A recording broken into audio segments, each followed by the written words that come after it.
Saudara, kita mau dengerin lagi nih cerita tentang kehidupannya Tante Esther. Yuk bareng-bareng kita dengerin. Oke, Tante, kita ketemu lagi nih di cerita yang berbeda. Tante pernah sharing tentang pencuri ayam. Apa sih Tante tentang pencuri ayam? Saya waktu itu habis operasi tumor ya di rahim. Terus saya itu punya peliharaan ayam berapa puluh ekor ya. Kandangnya bertingkat-tingkat. Buat makan itu Tante? Ya. Ayamnya buat makan sendiri? Pokoknya senang piara binatang. Oh, oke. Senang piara binatang. Itu ayam apa? Ayam petelur kah atau ayam potong? Ayam kampung. Ayam kampung buat makan? Apa cuma buat piara aja? Pelihara aja, dapat telurnya kan. Oke. Dimakan juga, ya buat konsumsi lah. Tapi hobi. Hobi. Oke. Ayam itu jinak, jadi kalau saya jalan tuh kemana aja suka ngikut. Gitu ya. Tapi karena saya habis operasi, saya takut kena virus ya karena kuman ya. Terus di depan rumah saya itu ada tanah kosong, jadi dititip sama tetangga yang punya yang ngontrak di situ. Terus ada kintal kosong, jadi kandangnya dipindahin di rumahnya itu seorang ibu ya. Berjalannya waktu, saya lihat-lihat kok hasil ayamnya kagak ada, nggak sharing gitu. Telurnya ayamnya, malahan satu waktu saya beli sama dia ya. Sedangkan itu ayam saya kan. Sebenarnya harus ya bagi sama lah ya kan, dia cuma tempatnya aja. Yang kasih makan kan saya juga, cuman saya memang udah nggak terlalu ngurusin ayam itu karena saya takut ada bakteri ya, supaya jangan pengaruh sama tubuh saya karena baru operasi. Jadi satu waktu ayam itu kalau mau makan karena dia di seberang jalan, datangnya ke rumah saya ayamnya. Jadi datangnya ke rumah saya panggil ker, dia datang. Jadi saya kasih makan, saya tangkep. Saya potong diam-diam. Saya tangkep sampai yang kelima kali ya. Ayamnya saya tangkep, ini kelima kali nih. Saya diam-diam juga.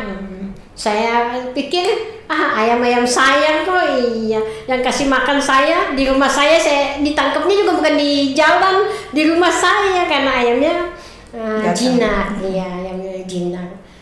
Kalau ayam nggak jinak nggak mungkin bisa ditangkap kan. Ayam itu dikasih telapak tangan begini, kasih beras, dia makan di telapak tangan. Ayam, memang saya hobinya piara binatang. Satu waktu saya tidur, itu paginya saya ambil ayam itu. Waktu saya tidur, ada seperti film yang saya lihat sendiri, sedangkan saya tidur. Tetapi roh saya keluar. Jadi saya nonton perjalanan hidup saya. Iya.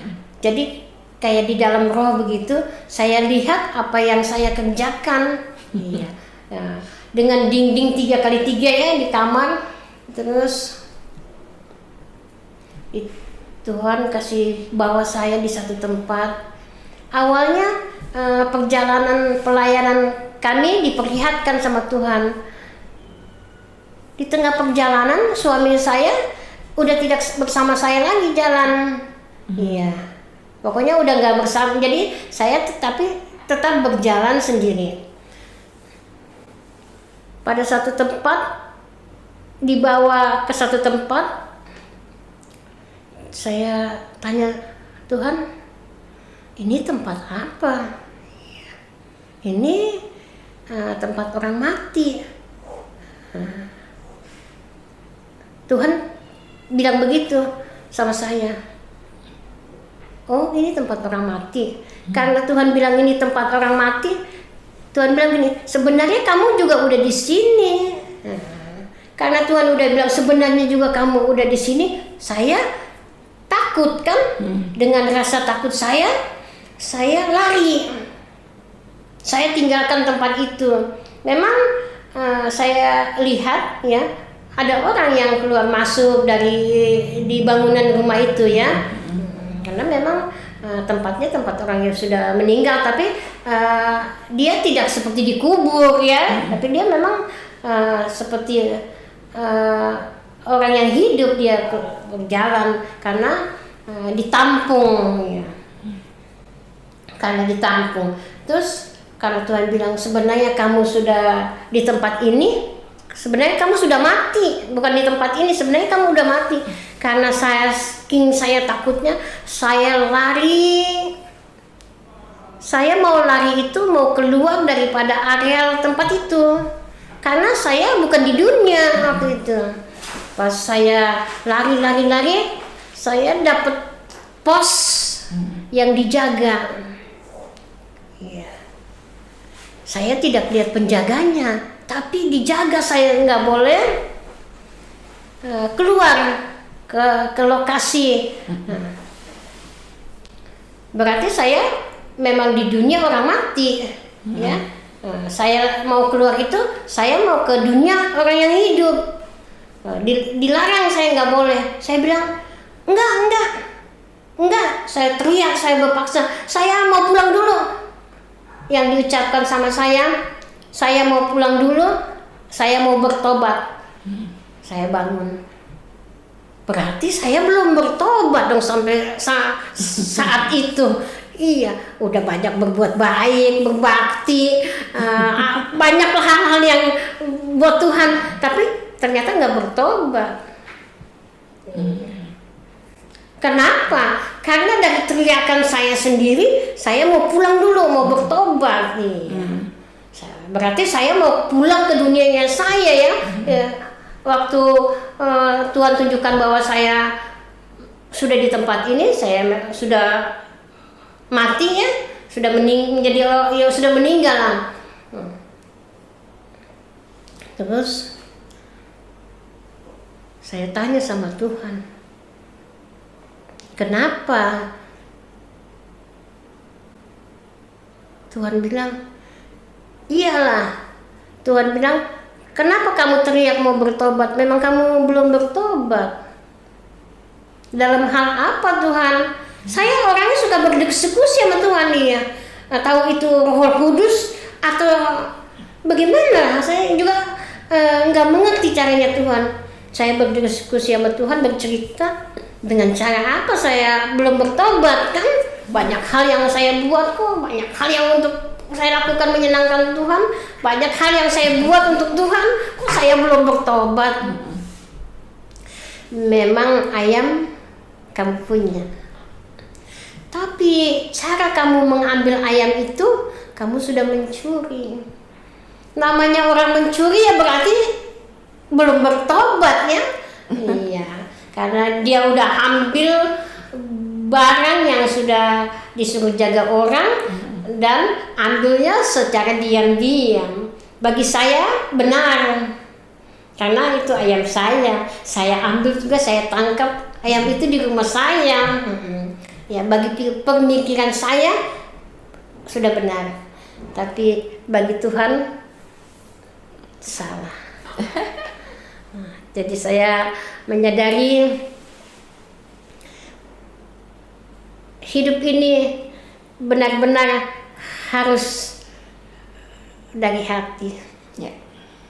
Karena kalau dari mulut tidak sesuai, maka kita ini seperti orang yang hanya bermain sandiwara dan semuanya bohong. Tetapi kalau dari hati dilakukan dengan setulus hati, hidup benar-benar menyenangkan Tuhan, bahwa itu pertobatan yang sungguh-sungguh, dan apa yang kita buat pasti diaminkan Tuhan dan sesuai apa yang Tuhan mau di perjalanan hidup ini. Jadi kita tidak mau berpikir bahwa kalau kita ambil barang dengan tidak memberikan satu basa-basi lah, ayamnya kita udah tangkep ya,